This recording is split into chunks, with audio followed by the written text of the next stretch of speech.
नैब एक इंतकामी इदारा है, इससे एहतसाब और इंसाफ की तवक्को नहीं की जा सकती। नैब से मुतालिक सख्त फैसले लेने चाहिए। जाती उमरा में नवाज शरीफ से मुलाकात के बाद मौलाना फजलुर रहमान की गुफ्तगू। कहा पाकिस्तान की मईशत हचकोले ले रही है, महंगाई उरूज पर है। नवाज शरीफ से बात हुई कि मौजूदा सूरत हाल पर कैसे काबू पाना है। जल्द आसिफ अली जरदारी से भी मुलाकात करूंगा।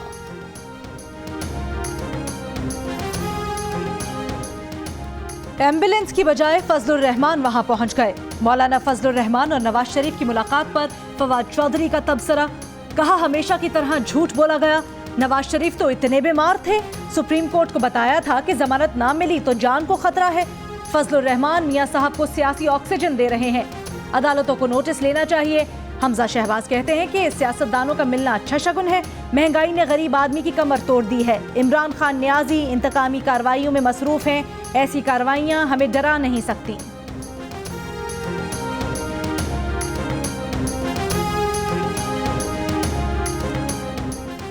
लाहौर की एहतसाब अदालत ने रमजान शुगर मिल्स केस में शहबाज शरीफ और हमजा शहबाज पर फर्द जुर्म आयद कर दी।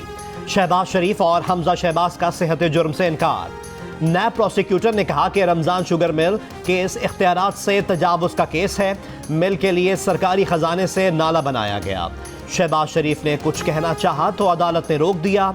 रिमार्क्स दिए कि अभी आप पर इल्जाम है जिसे साबित होना बाकी है।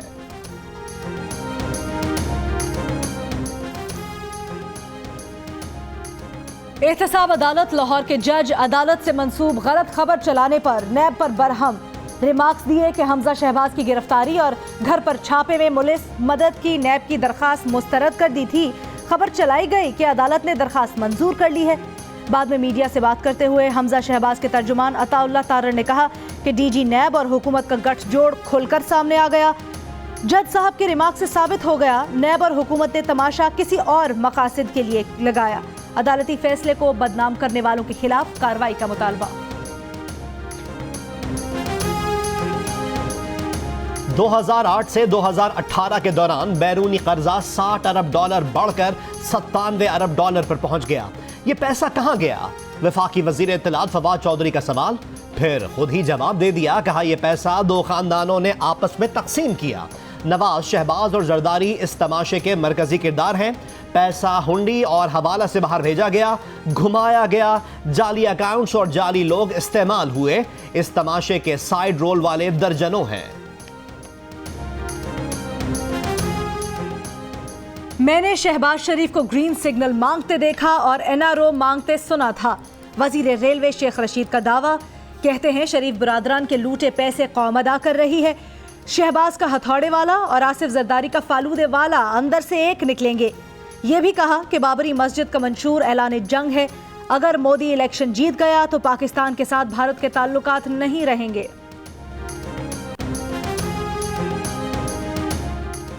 पिंडी का शैतान जब से वजीर रेलवे बना सिर्फ जबान चल रही है और ट्रेनें बंद हो गई हैं। राना सनाउल्लाह का रद्द अमल।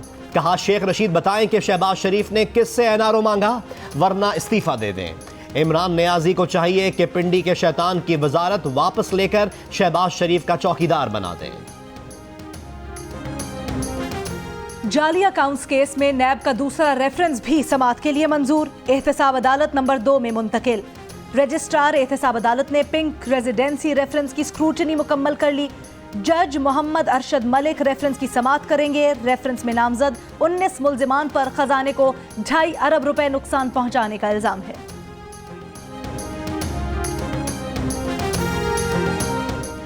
आमदन से जायद असासा केस में मुल्जिम मोहम्मद मुश्ताक एहतसाब अदालत लाहौर में पेश। नैब हुकाम ने बताया कि मुल्जिम ने 50 करोड़ रुपए सलमान शहबाज के अकाउंट में मुंतकिल किए। नैब की जानिब से मोहम्मद मुश्ताक के जिस्मानी रिमांड की इस्तदा।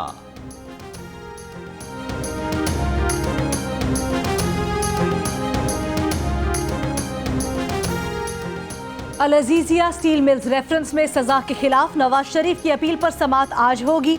नवाज शरीफ ने बीमारी के बायस आज हाजिरी से इस्तिस्ना की दरखास्त दायर की हुई है। इस्लामाबाद हाई कोर्ट का 2 रुकनी डिविजनल बेंच आज समाअत करेगा।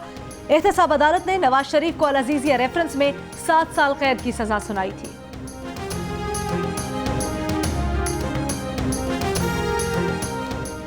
जाहिर ना की गई जायदाद सामने लाने पर मुआफी की स्कीम वफाकी काबीना के इजलास में मंजूरी के लिए पेश। एसेट डिक्लेरेशन स्कीम 15 अप्रैल को सदारती ऑर्डिनेंस के जरिए नाफिज किए जाने का इम्कान। इब्तदाई तौर पर असासाजात डिक्लेरेशन स्कीम 45 रोज के लिए होगी।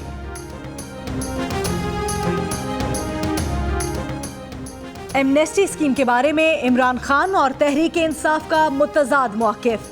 इमरान खान ने सन 2000 में अपना लंदन का फ्लैट परवेज मुशर्रफ की एमनेस्टी स्कीम के तहत जाहिर किया। फिर जरदारी और नवाज शरीफ के अदवार में एमनेस्टी स्कीम की डट कर मुखालफत की। इसे काला धन सफेद करने वाली स्कीम बताया। कहा बरसर इक़्तिदार आकर एमनेस्टी से फायदा उठाने वालों के खिलाफ तहकीकात करेंगे, मगर हुकूमत में आकर खुद एक और एमनेस्टी स्कीम की मंजूरी दे दी।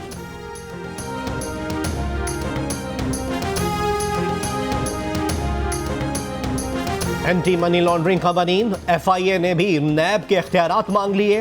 कौमी असम्बली की कायमा कमेटी दाखिला के इजलास में FIA के एडिशनल DG बशारत महमूद की इदारे की कारकर्दगी पर ब्रीफिंग।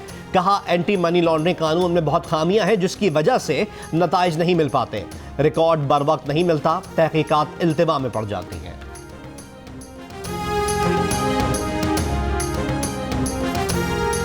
मुस्लिम लीग नून की तर्जुमान मरियम औरंगजेब का FIA की कारकर्दगी पर ब्रीफिंग पर अदम इत्मीनान। कहा ब्रीफिंग ऐसी नहीं कि FIA की गुज़श्ता 5 साला कारकर्दगी को जान सकें। अगर FIA इस्तेदाद पर तवज्जो दें तो नैब की ज़रूरत नहीं। हसन और हुसैन के केस की मिसाल देख लें। केस भारी इखराजात के साथ बरतानिया भेजा गया।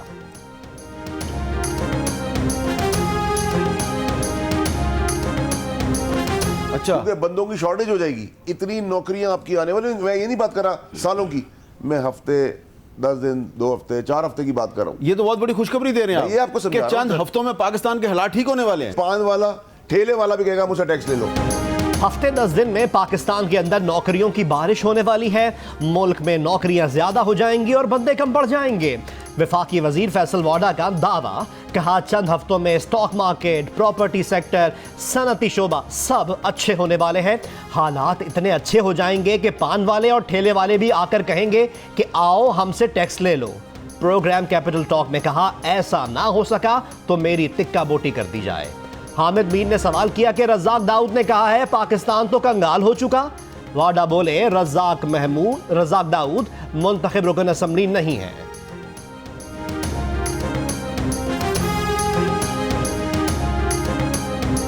रज़ाक दाऊद साहब तो कह रहे हैं पाकिस्तान कंगाल हो गया है। कहा है उन्होंने। देखिए सर, रज़ाक दाऊद साहब का एहतराम है, is not an elected member, number 1। देखिए सर, इकोनॉमी खत्म हो गया ना। देखिए आप भी कमाल के आदमी हैं, आपने एक फिक्रे में उनकी ऐसी की तैसी फेर दिया। Is not an elected member. बात खत्म कर दें, छोड़ दें। मैं अपना सवाल वापस लेता हूँ। ठीक है।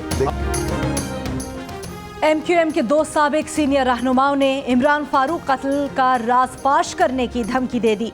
मोहम्मद अनवर और तारिक मीर ने बानी MQM को कानूनी नोटिस में खबरदार किया है कि अगर उनके खिलाफ प्रोपेगेंडा बंद ना हुआ तो वो बानी MQM के बारे में स्कॉटलैंड यार्ड को रिपोर्ट कर देंगे।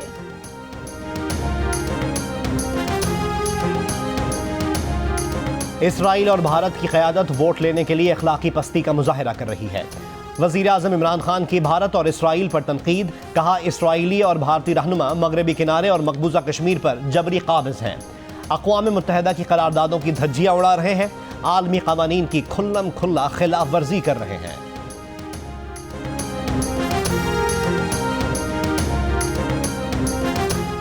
आमदन से जायद असासों के केस में मुस्लिम लीग नून के रहनुमा ख्वाजा आसिफ नैब रावलपिंडी में पेश। कहते हैं कुछ सवाल पूछे गए और एक सवालनामा भी दिया गया। सवालनामे का तहरीरी जवाब देंगे।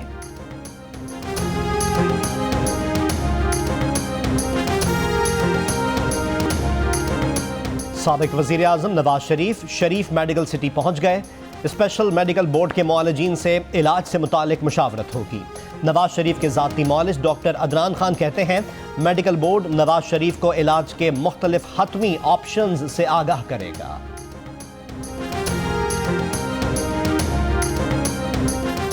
और कराची हमारा अपना शहर है, समंदर में गंदगी ना फैलाएं। वफाकी वजीर बहरी उमूर की कराची के शहरियों से अपील। कहा कि आज से किमाड़ी के साहिल और जेटी की सफाई शुरू कर दी गई है, इसे साफ करने में मदद करें।